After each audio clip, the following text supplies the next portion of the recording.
मेरी प्यारी साध संगत जी, राधा स्वामी जी। साध संगत जी, आप लोग देख सकते हैं यह किताब जिसका नाम है आत्मा का सफ़र। यह किताब मैंने राधा स्वामी सत्संग घर से दिल्ली से लिया हूँ। इस किताब के माध्यम से यह बताया गया है कि आत्मा का सफ़र कैसे होता है। ये छोटे बच्चों के लिए किताब है, तो चलिए हम इसमें देखते हैं क्या समझाया गया है। तो चलिए शुरू करते हैं। आत्मा का सफ़र।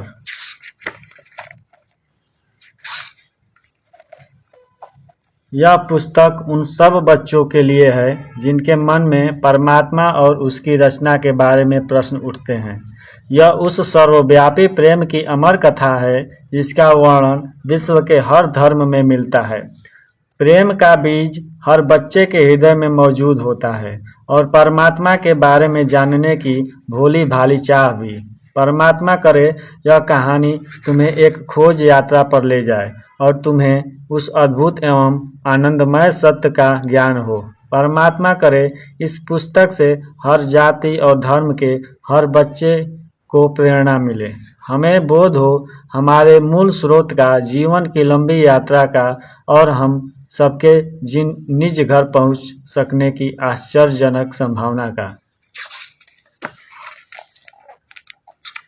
बहुत समय पहले, बिल्कुल शुरू में, समय के आरंभ से भी पहले केवल परमात्मा था।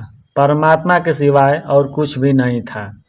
तब न आकाश था, न ग्रह, न ही सूर्य, चांद और सितारे, न मनुष्य थे, न पशु, न पक्षी, न पेड़, कुछ भी नहीं था सिवाय परमात्मा के। वह परमात्मा प्रेम का अलौकिक प्रकाशमय सागर था। उस विशाल सागर में नूर की लाखों करोड़ों बूंदें थी जो गहरी नींद सो रही थी। क्योंकि वो सो रही थी, उन्हें इस बात का अनुमान ही नहीं था कि परमात्मा कितना भव्य और प्रकाशवान है। हर एक बूंद उस अथाह सागर परमात्मा का एक छोटा सा अंश थी। नूर की हर नन्ही बूंद आत्मा कहलाई। तुम भी उन्हीं नन्ही बूंदों में से एक हो। कुछ समय बाद परमात्मा के अंदर सृष्टि को रचने की मौज उठी। उसने अपने में से ही शब्द और प्रकाश की एक जगमगाती अद्भुत लहर प्रकट की और उससे संपूर्ण सृष्टि की रचना कर दी। परमात्मा ने बनाए आकाश, ग्रह, सूर्य, चांद और सितारे, बनाए पर्वत, वादियाँ और रेगिस्तान, समुद्र, झीलें, नदियाँ और नाले। अत्यंत भव्य और सुंदर बनी यह सृष्टि, परंतु इसका आनंद लेने के लिए इसमें कोई प्राणी नहीं था। इसलिए परमात्मा ने एक नाटक रचने का फैसला किया। उसने अपनी आत्माओं को पात्र और नई रचित सृष्टि को रंगमंच बनाया। वह स्वयं निर्देशक बना और उसने अपने नाटक का नाम जीवन रख दिया। लगभग सभी आत्माएं उसके नाटक में भाग लेना चाहती थी। इसलिए परमात्मा ने उनसे कहा कि तुम प्रकाश के सागर हो, अपने निज घर को छोड़कर सृष्टि के रंगमंच पर अभिनय करने के लिए नीचे जा सकती हो। लेकिन उन नन्ही बूंदों में से कुछ ही बूंदें ऐसी थी जो इस रचना में आने को बिल्कुल तैयार नहीं थी। वे अपने स्वामी के साथ निज घर में ही रहना चाहती थी। पर परमात्मा ने उनसे कहा कि जाओ और तुम भी मेरे नाटक के पात्र बनने का आनंद लो। तब परमात्मा ने हर उस आत्मा पर मोहर लगा दी जो उसके साथ ही रहना चाहती थी और उनसे वादा किया कि एक दिन वह उन्हें वापस अपने पास उनके असली घर बुला लेगा। बाकी आत्माओं से भी परमात्मा ने कहा कि अगर वे भी कभी घर लौटना चाहें तो वह उन पर भी मोहर लगा देगा और अपनी अपार दया मेहर से एक दिन निज घर वापस पहुंचने में उनको भी सहायता करेगा। और वही हुआ। परमात्मा की इच्छानुसार सभी नन्ही बूंदें ने अपना असली घर छोड़ दिया। अनेक शानदार और अद्भुत मंडलों में से होती हुई अंत में वे इस संसार के रंगमंच पर उतरी, जहां आज हम रह रहे हैं। नाटक अब शुरू होने ही वाला था। परमात्मा ने हर आत्मा को एक पोशाक पहना दी, ताकि प्रकाश की हर नन्ही बूंद उसके नाटक जीवन में अपनी भूमिका निभाने के लिए तैयार हो जाए। आत्मा की इस पोशाक को शरीर कहते हैं। धरती पर हर आत्मा ने शरीर रूपी पोशाक पहनी हुई है। जितने समय के लिए आत्मा का कोई शरीर धारण करती है और जीवन के नाटक में निर्धारित भूमिका निभाती है, उसे एक जन्म कहा जाता है। कुछ आत्माओं को पेड़ पौधों के शरीर दिए गए, कुछ को कीड़े मकोड़े, सांप बिच्छुओं आदि के। कुछ आत्माओं को परमात्मा ने मछलियाँ और पक्षियों के शरीर दिए, तो कुछ को पशुओं के। कुछ आत्माओं को उसने दिया सबसे अद्भुत शरीर, मनुष्य शरीर। अपने अपने शरीरों की पोशाक पहने हुए आत्माएं भिन्न भिन्न दिखाई देती हैं, पर इन अलग शरीरों में छिपी वे सभी प्रकाश और प्रेम की नन्ही बूंदें एक सी ही है। हम सब एक ही परिवार के सदस्य हैं, क्योंकि वह एक कुल मालिक परमात्मा ही हम सब का पिता है। हमें हर प्राणी के साथ दया, नम्रता और प्रेम का व्यवहार करना चाहिए, क्योंकि हर प्राणी के अंदर आत्मा का वास है। संसार में जितने भी जीव हमें दिखाई देते हैं, उन्हें 5 श्रेणियों में बांटा जा सकता है। अगर उन्हें एक सीढ़ी पर देखें तो वे इस प्रकार दिखाई देंगे। हम मनुष्य सीढ़ी के सबसे ऊपरी डंडे पर हैं, क्योंकि हम समझ सकते हैं कि हम आत्माएं हैं, प्रकाश के महासागर की बूंदें हैं, केवल नाटक के पात्र नहीं। सीढ़ी पर मनुष्य के सबसे ऊपर होने का एक और भी अद्भुत रहस्य है, जिसका पता तुम्हें जल्द ही चल जाएगा। पशु सीढ़ी के चौथे डंडे पर हैं। वे मनुष्यों से नीचे हैं, क्योंकि वे यह नहीं समझ सकते कि वे आत्माएं हैं। पक्षी तीसरे डंडे पर हैं। वे उड़ तो सकते हैं, पर उनमें बुद्धि पशुओं से कम है। मछलियाँ, सांप, बिच्छू, कीड़े मकोड़े आदि दूसरे डंडे पर हैं। उनमें पक्षियों से भी कम बुद्धि है। पेड़ पौधे सबसे नीचे हैं। वे सबसे निचले दर्जे के जीव हैं। वे न तो सोच सकते हैं, न ही अपना जगह से हिल सकते हैं। यह आत्मा ही है जो शरीर को जीवित रखती है, इसे भागने, दौड़ने, उछलने, कूदने, तैरने और उड़ने के योग्य बनाती है। जब नाटक में आत्मा की भूमिका समाप्त हो जाती है, तो वह शरीर की पोशाक उतार देती है। तब शरीर की मृत्यु हो जाती है। वह निर्जीव हो जाता है, न सांस ले सकता है, न हिल डुल सकता है। पर आत्मा कभी नहीं मरती। तुम्हारी आत्मा परमात्मा के नूर की एक बूंद है, इसलिए वास्तव में तुम सदा जीवित रहते हो। क्या तुम जानते हो कि जब आत्मा शरीर की पोशाक उतार देती है, तब वह कहाँ जाती है? वह नए शरीर में एक नई जिंदगी शुरू करती है। उसे सृष्टि के रंगमंच पर एक अन्य भूमिका दे दी जाती है और एक नई पोशाक पहना दी जाती है। इसी को जन्म कहते हैं। आत्मा किसी भी प्राणी के रूप में जन्म ले सकती है। हो सकता है कि एक जन्म में तुम सेब के वृक्ष की भूमिका निभाओ और किसी दूसरे जन्म में बाघ या मछली की पोशाक पहनो। यह भी हो सकता है कि तुम एक हिंदुस्तानी लड़के या एक अमेरिकन लड़की की भूमिका निभाओ। परमात्मा यह देखकर प्रसन्न होता है कि हर आत्मा जीवन के नाटक में उसकी दी हुई भूमिका को खुशी खुशी स्वीकार करती है।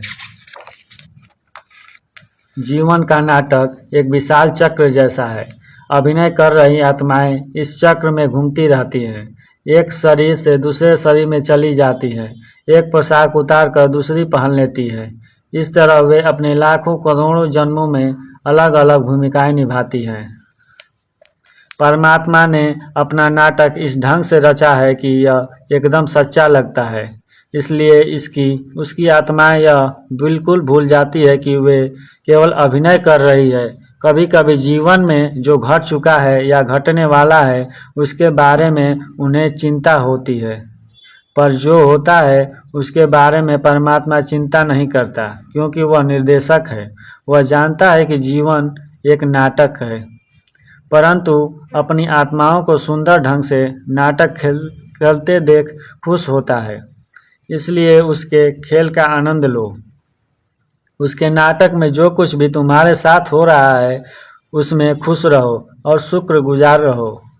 जब कभी कोई दुखद या मुश्किल परिस्थिति आ जाए तो याद रखो कि तुम केवल एक भूमिका निभा रहे हो। वास्तव में तुम आत्मा हो, परमात्मा के ही प्रकाश की चमकती हुई एक बूंद।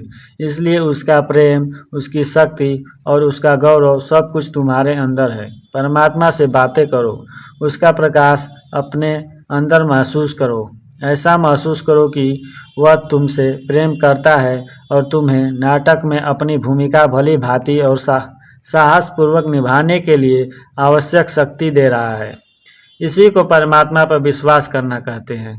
यदि तुम उसे सदा याद रखोगे और उस पर विश्वास करोगे तो वो अपने आप में खुश रहोगे, चाहे जीवन के नाटक में कुछ भी होता रहे। जब परमात्मा चाहता है कि कोई आत्मा घर लौट आए तो वह उसके अंदर गहरे अकेलेपन की भावना जगा देता है और उसे ऐसा लगता है जैसे उसका कुछ खो गया हो। यह परमात्मा का आत्मा को याद दिलाने का एक निराला ढंग है कि उसका असली घर इस संसार में नहीं बल्कि प्रकाश के उस महासागर में है। मनुष्य शरीर को इतना महत्वपूर्ण इसलिए माना जाता है क्योंकि केवल इसी शरीर में आत्मा परमात्मा के नाटक को सदा के लिए छोड़कर फिर अपने घर लौट सकती है। परमात्मा ने हर मनुष्य के अंदर एक अदृश्य और गुप्त द्वार रखा है। यह द्वार एक गुप्त मार्ग की ओर खुलता है जिस पर चलकर आत्मा अनेक आश्चर्यजनक मंडलों में से होती हुई प्रकाश के सागर परमात्मा तक पहुंच सकती है। और ठीक वैसे ही जैसे परमात्मा ने शुरू में वादा किया था, परमात्मा दया और प्रेम से परिपूर्ण अपनी ही परम शक्ति को नीचे संसार में भेजता है ताकि वह मोहर लगी आत्माओं को ढूंढकर उनको निज घर वापस ले जाए। इस परम शक्ति को सतगुरु कहते हैं। सतगुरु ने हमारे तुम्हारे जैसे ही मनुष्य शरीर धारण किया होता है, पर सतगुरु वास्तव में प्रकाश के सागर परमात्मा की एक अद्भुत लहर है। वह जीवन के नाटक में से मोहर लगी आत्माओं को चुनकर घर वापस ले जाने के लिए ही संसार में आता है। ये आत्माएं सतगुरु की ओर इस तरह खींची चली आती हैं जैसे मधुमक्खियां शहद की ओर। सतगुरु हमें हमारे असली घर के बारे में सब कुछ बताता है और हमारे अंदर परमात्मा का प्यार भर देता है। जब कोई मनुष्य सच्चे दिल से प्रकाश के महासागर में वापस जाना चाहता है तो सतगुरु उसे इसका तरीका सिखा देता है। वह उस आत्मा को अपनी आत्मा का स्पर्श प्रदान करता है जिससे दोनों प्रेम के अटूट बंधन में बंध जाते हैं। सतगुरु उस आत्मा को घर वापस पहुंचाने का वचन देता है। सतगुरु उस मनुष्य को सिखाता है कि कैसे आंखें बंद करके शांत और स्थिर बैठकर प्रेम पूर्वक परमात्मा को याद करना है। ऐसा करने से वह कुछ समय के लिए जीवन के नाटक में अपनी भूमिका के बारे में सब कुछ भूल जाता है। उसका मन इतना शांत और स्थिर हो जाता है कि उसे अपने अंदर परमात्मा के घर से आ रहे शब्द की लहरों का अद्भुत संगीत सुनाई देने लगता है और उस शब्द धारा का चमचमाता प्रकाश दिखाई देने लगता है जो महासागर परमात्मा में वापस जा समाता है। एक दिन गुप्त द्वार खुल जाता है और उसके पीछे छिपा हुआ रास्ता दिखाई देने लगता है। हर्ष से पुलकित आत्मा दहलीज को लांघकर सितारों से जगमगाते एक नए आश्चर्यजनक जगत के आकाश में प्रवेश करती है। हर रोज शब्द और प्रकाश की संगीतमयी उज्ज्वल धारा के सहारे आत्मा उस गुप्त मार्ग पर आगे बढ़ती चली जाती है और फिर प्रकाश से जगमगाते इस मंडल में एक विचित्र घटना घटती है। आत्मा को आनंद विभोर कर देने वाला एक दिव्य दृश्य दिखाई देता है। सद्गुरु की जगमगात नूरी स्वरूप, केवल शब्द और प्रकाश की धारा से बना स्वरूप, खुशी से नाचती हुई आत्मा उसमें समाकर सतगुरु के प्रेम के प्रबल प्रवाह में बहती हुई अपने घर की ओर खींची चली जाती है। यह गुप्त मार्ग सतगुरु और आत्मा को अनेक सुंदर अनूठे अलौकिक मंडलों में से ले जाता है और अंत में आखिरी मोड़ मुड़ते ही वे ऊपर क्या देखते हैं? दूर, बहुत दूर उनका स्वागत कर रही निज घर के प्रकाश की उज्जवल किरणें परमात्मा से मिलने के लिए आतुर है। प्रेम में डूबी आत्मा तेजी से आगे बढ़ती जाती है जब तक कि वह परमात्मा के द्वार पर नहीं पहुंच जाती और फिर अचानक बिजली का कौंध के सामने द्वार खुलता है। सतगुरु आत्मा को उसी नन्ही बूंद को फिर से प्रकाश के महासागर में लीन कर देता है, जहाँ परम पिता में समाई आत्मा सुख, शांति और आनंद में हमेशा हमेशा के लिए रहने लगती है।